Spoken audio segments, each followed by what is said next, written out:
വാഹനാപകടത്തിൽ മരണപ്പെട്ട ആസ്ക് ആലമ്പാടി മുൻ പ്രസിഡന്റ് റഫീഖിനെ അനുസ്മരിച്ചു.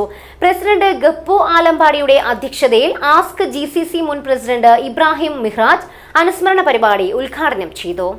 കഴിഞ്ഞ ദിവസം വാഹനാപകടത്തിൽ മരണപ്പെട്ട ആലമ്പാടി സ്വദേശിയും ആസ്ക് ആലമ്പാടി മുൻ പ്രസിഡന്റും കൂടിയായ റഫീഖിന്റെ അനുസ്മരണ യോഗവും പ്രാർത്ഥനാ സദസ്സും നടന്നു.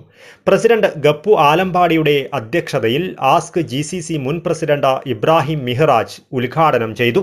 വൈസ് പ്രസിഡന്റ് മണികണ്ഠൻ, മുൻ പ്രസിഡന്റുമാരായ Mustafa EA, Asif BA, Siddique M, മുൻ general secretary Sharif Bachas, GCC അംഗം ഖാദർ ബാവ, ക്ലബ് അംഗം സിദ്ദിഖ് ബിസ്മില്ല എന്നിവർ അനുസ്മരണ പ്രഭാഷണം നടത്തി. ജനറൽ സെക്രട്ടറി ഹവാസ് സ്വാഗതവും സെക്രട്ടറി ബച്ചി പെർല നന്ദിയും പറഞ്ഞു. ഹനീഫ നാൽത്തടുക്ക പ്രാർത്ഥനയ്ക്ക് നേതൃത്വം നൽകി. മറ്റ് ക്ലബ്ബ് ഭാരവാഹികളും കമ്മിറ്റി അംഗങ്ങളും ക്ലബ്ബ് അംഗങ്ങളും ക്ലബ്ബിൽ വെച്ച് നടന്ന ചടങ്ങിൽ സംബന്ധിച്ചു. News bureau, Kasaragod. തെളിനീരിനൊത്ത പരിശുദ്ധി.